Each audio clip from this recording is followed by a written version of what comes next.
কেমন আছেন সবাই? আশা করি সকলে আল্লাহর রহমতে ভালো আছেন। আমার সোনালী এবং ব্রয়লার সংমিশ্রিত খামারের সকলকে স্বাগতম। গত 3 দিন আগে আমার খামারের 3টি ব্রয়লার মারা গিয়েছে ঠান্ডার কারণে। এই আবহাওয়ার হাফ ডাউনের কারণে হঠাৎ বৃষ্টি হচ্ছে, হঠাৎ গরম পড়তেছে, এ কারণে ঠান্ডার কারণে ব্রয়লার 3 পিস মারা গিয়েছে। সোনালী আলহামদুলিল্লাহ ভালো আছে। আমি যে ওষুধের কারণে মুরগিগুলো সুস্থ হয়েছে সে ওষুধের নামটি আপনাদের বলে দিব। সেটা হচ্ছে ডক্সি এভিড এবং মাইক্রোনিড।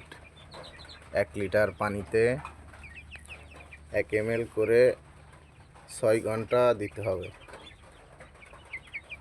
3 থেকে 4 দিন এই ওষুধটা খাওয়ালে ঠান্ডা থেকে পরিত্রাণ পাবে এবং মুরগিগুলো আলহামদুলিল্লাহ সুস্থ হবে।